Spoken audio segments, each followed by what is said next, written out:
Mesdames et messieurs, bonjour, je suis votre commandant, bienvenue à bord sur ce vol à destination de Marrakech. Nous sommes prêts pour le départ. Sur Marrakech ce matin, pour l'instant, le ciel est dégagé, une température de 15 degrés. Demain, 25, vendredi, 29, samedi,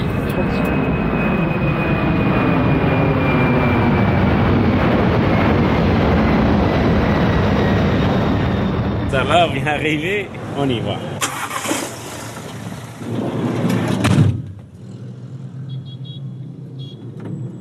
Pour être franc avec vous, je ne savais pas grand-chose de Marrakech avant mon séjour au Kappa Club Iberostar La Palmeraie. Alors j'ai demandé conseil et là on m'a dit « Va voir la Koutoubia, visite le jardin Majorel, ramène-moi de la fleur d'oranger si tu passes par les souks. » Mais aujourd'hui, je sais. Je sais ce qu'il faut vraiment faire quand on vient au Kappa Club de Marrakech. Profiter, tout simplement. Carpe diem. Profiter du club et de l'hôtel 4 étoiles qui l'abrite, du Kids Club si l'on vient en famille, des soirées à thème, des ateliers et des buffets gourmands. Tout inclus comme le veut la formule. Profiter de ses vacances pour faire du sport, je ne sais pas moi, du tennis, du volley, du golf ou même du tir à l'arc. Ou bien alors ne rien faire, juste se détendre et bronzer au bord de l'une des piscines. On la joue relax, même en plein hiver, puisqu'elles sont toutes chauffées. Et puis surtout, il faut profiter des rencontres et des expériences que l'on doit aux instants Kappa. Vous savez, ces animations exclusives offertes par le club durant notre séjour. Visites guidées, repas chez l'habitant, cours de cuisine en pleine nature. Voilà des moments rares, des sorties insolites pour vivre autrement le club et le pays qui l'accueille. Je suis Alex, la voix des Kappa Club, et je vous invite à partager avec moi les instants Kappa de Marrakech. On y va ? Hola. Salam alaikum. Bem-vindo ao hotel. لقد كان سفرا جميلا. Buenos días. Vous écoutez l'Instant Kappa, le podcast qui vous raconte votre prochain voyage. Os deseo una agradable estancia. أتمنى لكم Passa سفرا uma boa سعيدا. viagem. Nos volveremos a ver muy pronto. Excellent ak jàmm. Bonjour, ça va bien. Ça a été le voyage? Impeccable. Pas trop fatigué? Non, ça s'est va bien passé. On va s'installer à la réception. Venez. Prenez place, s'il vous plaît. Merci à vous. Est-ce que vous voulez boire quelque chose? Il y a du champagne, il y a du cocktail sans alcool. C'est gentil, merci. Ouais. Allez, prenez place, je m'occupe de vous. Merci bien. Ce n'est pas vrai qu'il faut garder le meilleur pour la fin. En tout cas pas quand on voyage. Là, il faut aller franco à la découverte du pays ou de la ville qui nous accueille, de sa population, de toutes les senteurs, les rumeurs, les saveurs qui font son quotidien. Alors plutôt que de traîner à la piscine de l'hôtel, même si elle est bien agréable, je dois l'avouer, j'ai décidé de me jeter dans le bain sans attendre. Un bain de foule, celle de la Médina, la vieille ville de Marrakech, fief des traditions marrakchi et de l'artisanat local. Pour mieux comprendre l'âme des lieux, j'ai donné rendez-vous au pied des remparts à Moursine. Il est, m'a-t-on dit, le guide le plus apprécié de la clientèle du Kappa Club. Quelques pas avec lui et je comprends pourquoi. Allez, à votre tour, suivez le guide. La Médina fait une superficie, ou bien la vieille ville, une superficie à peu près de 700 hectares. Elle est entourée à peu près vers les 19 km des remparts. Ces remparts qui sont percés par à peu près une dizaine de portes.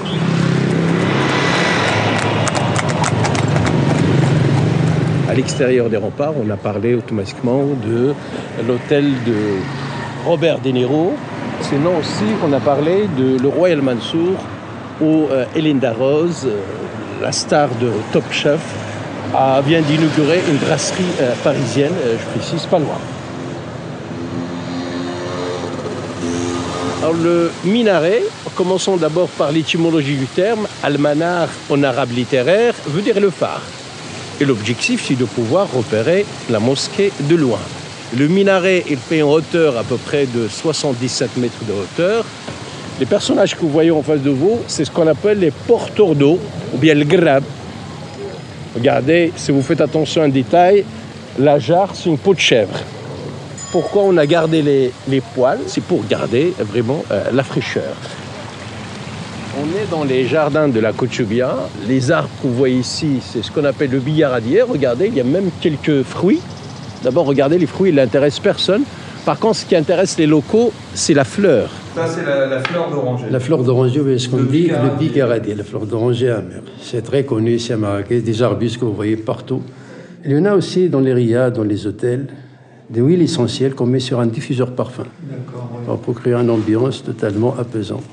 Je précise d'abord que le mot riad, dans la langue arabe littéraire, le mot neutre, veut dire jardin.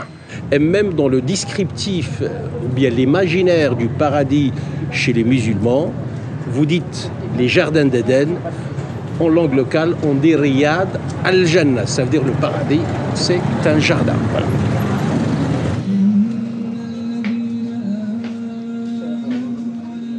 Le hammam, c'est un espace de société par excellence. Il faut imaginer le rôle de ces espaces avant l'arrivée de la télévision, le téléphone, le journal, le groupe WhatsApp, même les sites de rencontres et les salons de thé. Voilà d'abord une des raisons pour laquelle les locaux ils disent l'entrée du hammam, c'est pas comme sa sortie. C'est-à-dire on peut rentrer, surtout le côté féminin, on peut rentrer célibataire, on ne sort pas tout de suite marié, mais peut-être futur marié.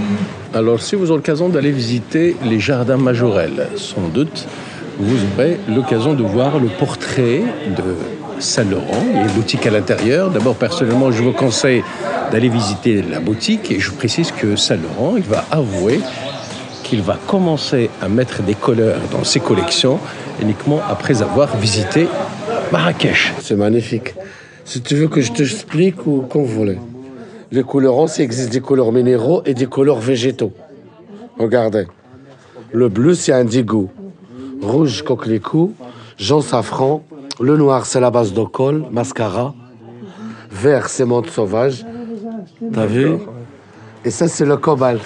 Qu'est-ce que ça donne, le cobalt? C'est le bleu majorel. D'accord. Le bleu de Saint-Laurent. Voilà. Yallah, prochain passage, ça sera les Ibinis. Ça, c'est le tuya. Les grands domaines du tuya. Par contre, tout ce qui est jaune, c'est le citronnier. Par contre, tout ce qui brille, c'est de la nacre. Ça, c'est l'olivier. Dans un instant, on aura l'occasion de voir un deuxième tableau de Majorelle. On a dit c'est le marché des pots. Je pense vous dites la maroquinerie. Maroquinerie, je ne sais pas, est-ce que vous avez déjà fait la liaison entre les deux exactement Tous les jours, sauf vendredi, la vente aux enchères, ça se fait ici même. Ils vendent les pots aujourd'hui. Les pots, exactement. Non, exactement. Et on déplace les pots de d'âne, de mulet, sinon maintenant avec des mobylettes.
Venir à Marrakech sans visiter la plage Jemaa El Fna ? Pourquoi pas ? Après tout, on fait ce qu'on veut quand on est en vacances, non ? Il n'empêche qu'on passe alors à côté de quelque chose de grand, vu que la célèbre place reste le cœur de la ville rouge. Un cœur qui bat au rythme des percussions des musiciens de rue. Surtout la nuit, ambiance garantie. On y plonge avec délice grâce à Marrakech by Night, le grand classique des instants Kappa à Marrakech. D'ailleurs, Moursine n'attend plus que nous pour commencer la visite. Alors, en voiture, ou plutôt en bus, c'est parti. C'est parti, mesdames et messieurs, on y va. Faites attention à la descente, s'il vous plaît.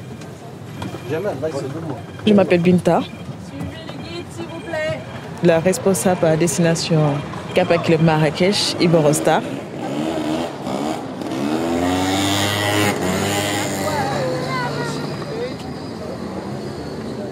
Tu vois les clients quand tu les amènes sur les instants Kappa, ils voient autre chose. Ils sont éblouis, on va dire. Et c'est ça, en fait. Le fait que les clients, ils apprennent quelque chose, moi, c'est ça que j'adore. Je kiffe, c'est mon kiff.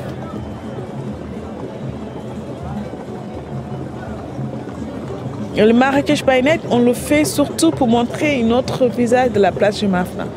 Parce que la place, ça fait partie de l'emblématique du Maroc. Je précise d'abord que la place est classée patrimoine universel par l'UNESCO. Mais pas le terrain. C'est l'ambiance que vous voyez en face de vous. C'est la première fois dans l'histoire de l'UNESCO qu'on arrive à classer une ambiance. En parlant de l'ambiance, je précise qu'il y a une grande différence entre le matin, fin de journée et le soir. C'est bien de sortir les clients, de les montrer la place Jemaa El Fna, comment ça change de couleur. Parce que tu vois, quand tu pars la journée avec le commerce à fond, les charrettes qui partent de gauche à droite, les calèches, les serpents, les singes et tout. Et le soir, tu les ramènes là-bas et ils ont vu une journée comment ça se passe. Et le soir, ça change. C'est autre chose, la place Jemaa El Fna. Je ne sais pas ce qui a créé ça, mais il est trop fort. C'est un lieu apprécié des habitants de Marrakech. Alors il est juste touristique. Est-ce que la population est là? Alors, je précise d'abord que si vous avez l'occasion de venir même pendant la journée, quand même la totalité, ou bien si on fait un sondage sur la fréquentation, quand même la population locale reste majoritaire. La population locale reste majoritaire, même au niveau des stands de restauration qu'on aura l'occasion de voir ou bien de traverser tout à l'heure. Vraiment, il y a une présence remarquable des Marrakechis et pas uniquement la population de Marrakech. Sachez que même les Marocains, par le tourisme interne, ça veut dire les Marocains qui arrivent de Casablanca, de Rabat, d'Agadir, qui ne connaissent pas Marrakech, souvent c'est parmi les incontournables quand on vient passer quelques jours ici à Marrakech. Alors, je m'appelle Nathalie et je viens de Brest. J'ai participé à un instant Kappa qui est donc le Marrakech by Night. Fabuleux. La plage Jemaa El Fna, l'ambiance, prendre un petit thé à la menthe en terrasse avec une vue panoramique sur la place Jemaa El Fna, c'est juste magique.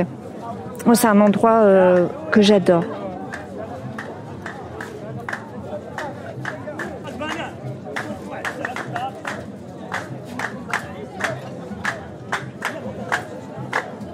Je parle, le classement, c'est l'ambiance que vous voyez qui est classée. Voilà, regardez, voilà. C'est une manière aussi d'attirer l'attention vraiment des clients. Sinon, je précise, si vous faites attention au niveau des stands, je précise que les mœurs et les traditions alimentaires changent d'une région et d'une nation à l'autre. Si vous partez en France, on mange des cuisses de grenouille. Vous dites tout est bon dans un couchon. Les locaux, ils disent tout est bon dans un agneau. C'est ce que vous voyez ici, c'est la tête d'agneau cuite à la vapeur.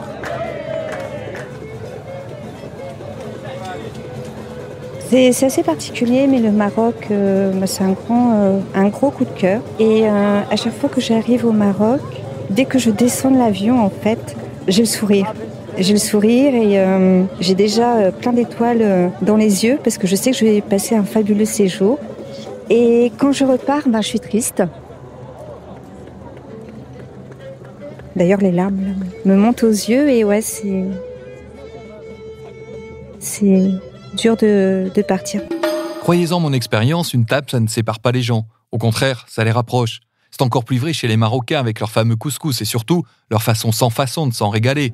Pas de chichi, pas d'assiette, on mange même le plat posé au milieu des convives, échange et partage au menu. Si bien que lorsqu'on m'a proposé un repas chez l'habitant, l'instant Kappa par excellence, je n'ai pas hésité. Et c'est comme ça qu'avec quelques compagnons d'aventure comme Daniel et Ariel, deux amies épicuriennes, je me suis retrouvé à suivre un chemin poussiéreux qui me disait de faire demi-tour. Vous doutez bien que je ne l'ai pas écouté. Si je l'ai regretté, pas une seconde.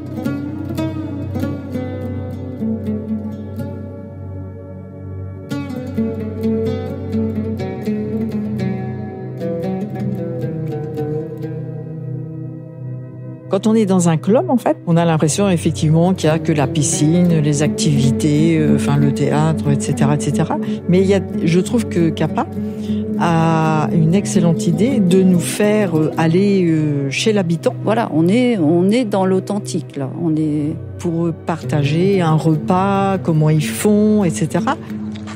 On est au Maroc. Au Maroc, on est avec des Marocains. Nous sommes allés de l'hôtel jusqu'à Fatima.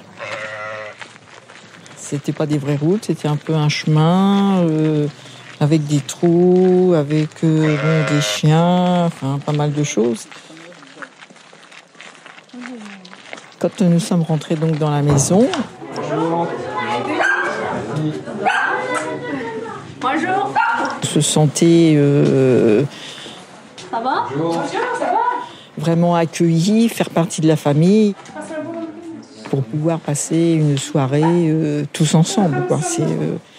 C'était merveilleux. Tous vraiment chaleureux et simples, et il n'y a pas de distance entre nous. Vous voulez installer là ou bien ici? On a l'impression de les connaître finalement. Très rapidement, on a l'impression d'être un groupe.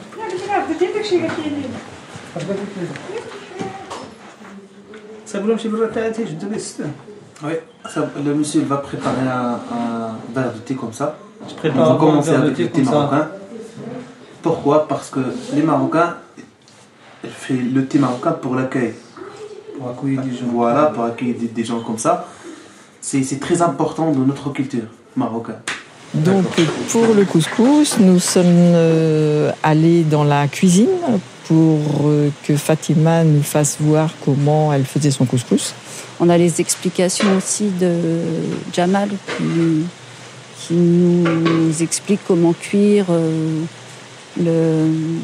la semoule, comment faire cuire les légumes, les épices que l'on met dans le couscous. Et ça, c'est la préparation de semoule. Semoule de couscous. Là, déjà, on a mis... Ça, c'est de semoule moyen. On va déjà mettre un petit peu de l'eau froide avec. Par exemple, si vous avez 1 kg de semoule, on met avec presque 3 quarts de l'eau froide, on laisse le à part jusqu'à ça boit tout l'eau et ça gonfle. Et après, on vient dans la gamine. Ça, c'est la gamine là-bas.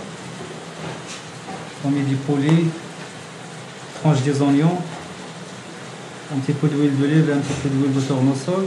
On met des épices aussi. Les épices qu'on met ici au couscous là, on met le curcuma et gingembre et poivre.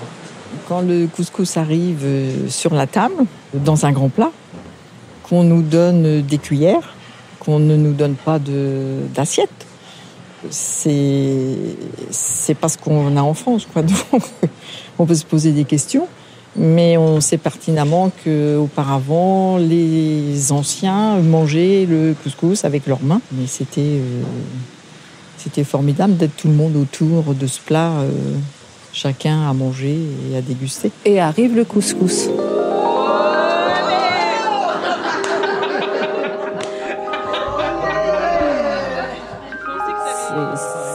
C'est beau, ça sent bon, vous êtes autour d'une table avec des gens chaleureux.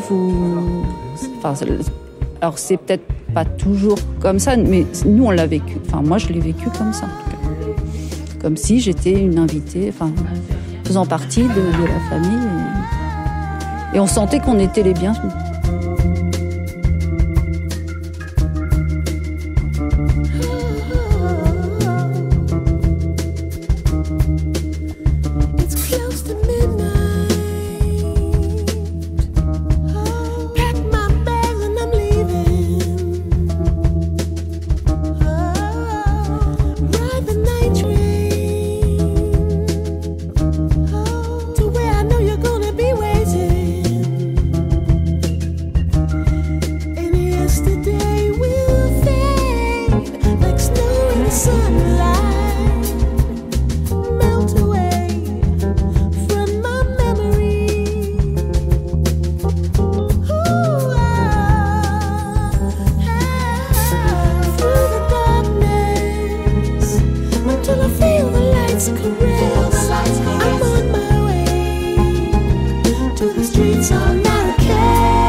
Ce midi, j'ai un nouveau rendez-vous avec Fatima pour un autre Instant Capa. Elle va m'apprendre la recette de son tagine de kefta et cette fois, c'est moi qui vais cuisiner. Cécile, notre animatrice, conduit notre petite troupe où je fais rapidement connaissance avec Patrick et Jean-Louis. Ces deux-là sont inséparables quand il s'agit de parcourir le monde. Quelques minutes à bavarder avec eux, de tout et de rien, et nous voilà arrivés à bon port. Imaginez un peu le tableau. Nous sommes dans un grand champ, le potager de la famille, installés sur des banquettes toutes simples, à l'ombre des oliviers. Quelques braseros crépitent. On est bien, on est même très bien, au calme, il fait bon, l'atelier peut commencer. Bonjour, je suis Cécile.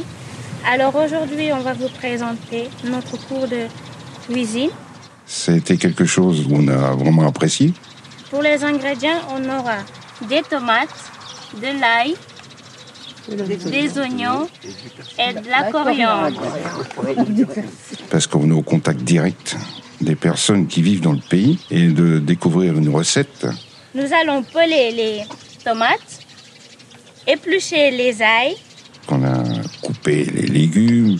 Couper en petits dés les oignons et la coriandre aussi, on va le couper en petits carrés pour la décoration. On a fait cuire les aliments. Alors, qui s'occupe de l'ail? Donc c'est quelque chose de fantastique. Ben, disons que la simplicité faite comme ça, c'est... C'est bon ça? Ouais. Ah. Voilà.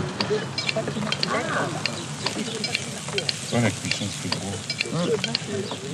Ça va cuire dans le... Ça sent bon toujours. Ouais, ça sent délicieux, c'est bon. Ça sent bon les curés. Le lieu était super. C'est vraiment bien fait. Il y a un petit coin comme ça et tout. C'est sympa. C'est insolite. Ah oui. C'est pas quelque chose qui est fabriqué de toutes pièces. Convivial. On est assis sur simplement des petits bancs par terre en pleine nature. C'est hyper intéressant. On est au milieu des oiseaux. On est, puis c'est simple, on se côtoie tous les uns les autres avec des personnes qu'on ne connaît pas. On fait connaissance. Avec l'habitant. C'est vraiment sympathique, franchement. Ah, c'est le mari de Fatima. Voilà. Ah, c'est le mari en fait. Hein? Bonjour. Oui. Très bien. Oui. Ça va, Alhamdoulilah. Ça va être trop bon ce qu'on a fait. Ah ouais. C'est la base. Ça va et toi? Et pour la formation des boulettes, il nous faut un peu d'huile qu'on va mettre sur la paume des mains pour la forme des boulettes. C'est bon, vous avez compris? Oui. Et ça permet de voir aussi un petit peu les épices que nous, on n'a pas l'habitude de vraiment utiliser. Un peu de paprika. Donc là, je vais vous dire, au départ, moi, quand j'ai vu les quantités qu'elle mettait d'épices, on a eu peur. Oh là, mon Dieu. Un peu de cumin. Et en fait, non. Un peu de gingembre. C'est juste à point. Bien. Un peu de poivre noir. Bien relevé, bien, franchement, appréciable. La preuve, il ne restait plus rien. Non.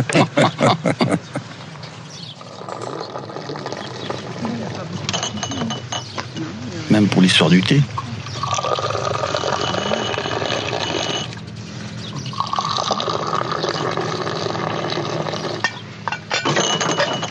Rien à voir avec les autres thés qu'on boit.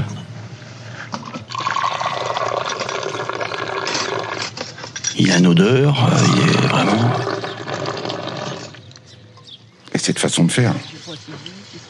Alors, pour la quantité, nous allons prendre juste un seul verre qui sera équivaut à 3 cuillères à Parce qu'en soupe. fait, nous, le thé, à part mettre un sachet dans de l'eau, c'est tout ce qu'on sait faire. سيسيل نديري لي قامه في البراد والسكر باش نمشيو نهرسوا البيض في الطاجين. Alors, nous allons mettre un tout petit peu, un chouïa, comme disent les Marocains, de menthe dans la théière, mais juste un peu, hein. Ah oui. Et là, de voir cette préparation, parce qu'en fait, c'est une préparation. بلاتي وحده ما كاينش السكر. وحده ما كاينش السكر. ياك جوج. هيا لا انا صايمه. صايمه جوج وحده. Pour dire santé, on dit bsaha. Bsaha. Non, il y a le B avant. Normalement, les vrais arabes, ils disent bsaha ou raha. À la vôtre, hein? Allez, c'est ça. Très bon. On va leur dire.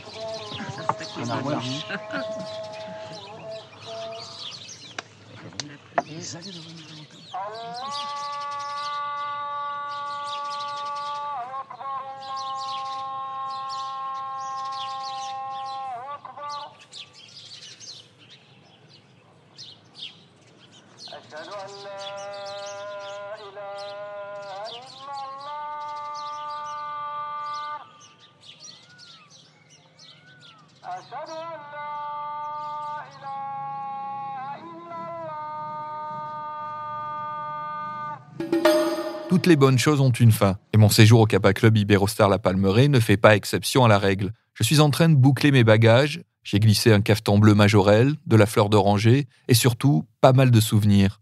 Des endroits, des saveurs, des rencontres. C'est par l'une d'elles que j'aimerais conclure ce voyage. Je vous laisse avec Nathalie. Vous vous souvenez de Nathalie? Nous l'avons déjà croisée lors du Marrakech by Night. Elle m'a confié quelques mots au moment de son départ. Je vous les livre tels quels, et pendant ce temps, moi, je finis ma valise et je vous dis à très bientôt, sous d'autres cieux. En Crète, en Thaïlande, au Mexique ou au Sénégal, par exemple.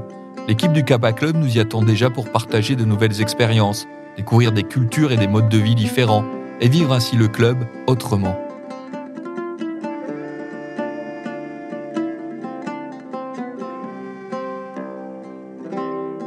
J'ai fait plusieurs séjours dans plusieurs clubs, dans d'autres clubs que Kappa.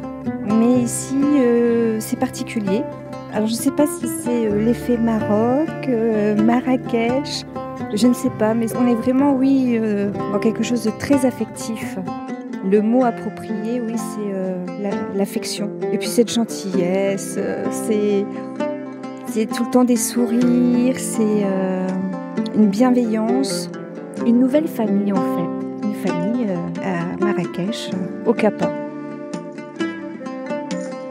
Là, je pars dans 1 heure ou 2. Je suis déjà en train de penser à quelle période je vais revenir. Mais je reviendrai, ça c'est une évidence, c'est certain.